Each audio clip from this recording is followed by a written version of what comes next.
I don't know how I became the bearer of AI news, but here we are with another update, and this one is about Claude. Anthropic recently announced that they're introducing a way to mark AI-generated content so that it can potentially be identified as coming from Claude. Now, I'm not going to get super technical about how it all works because that's not what I'm most interested in. I will link the article in the comments, though. If you want to take a look at it for yourself, you should. But what I do want to pay attention to right now is that we first talked about Substack and Pangram and the ability to detect AI-generated writing. Then LinkedIn introduced the ability to flag what they're calling AI slop. And now we're seeing Anthropic move toward actually marking AI-generated content at the source. It feels like we're watching the internet try to figure all of this out in real time. How? We're going to distinguish between what's human, what's AI, and what's somewhere in between. And that last part is where I have all the questions because a lot of people are not opening Claude and saying, write this entire thing for me. Maybe you wrote something yourself and asked it to clean it up or fix your grammar, or you're using AI because it makes writing or communicating more accessible to you.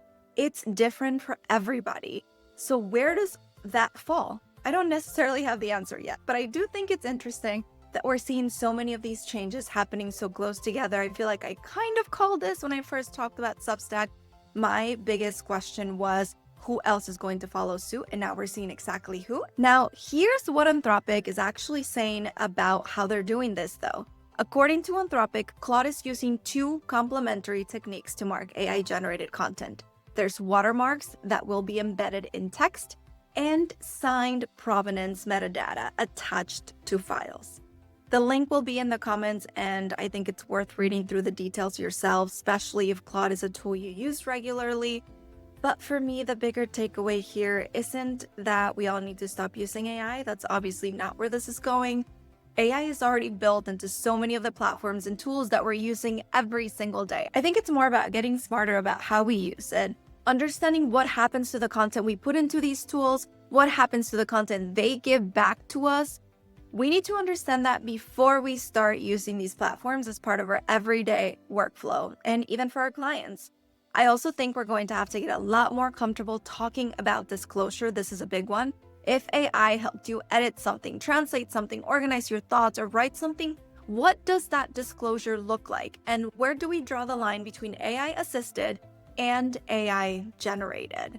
Because at the end of the day, your clients, your audience, and your community may have more ways now to understand how the content they're consuming was created. Was it AI assisted or AI generated? So the way that I see this, it's not about hiding your AI use. It's about understanding your AI use and making sure you're not caught off guard as these platforms continue changing the rules around it. All right, that's it for now. Take a look at the link that I posted in the comments, and don't forget to share your thoughts. I feel like we're going to start seeing this more and more, definitely through the rest of 2026. But I'd love to hear from you. How do you feel about this? What do you think? And where do you see this going next? Thanks so much for watching. And don't forget to subscribe because I have a lot more content coming on all the things that align with the many hats that we wear as founders. And AI seems to be a really big one right now. Until next time, bye.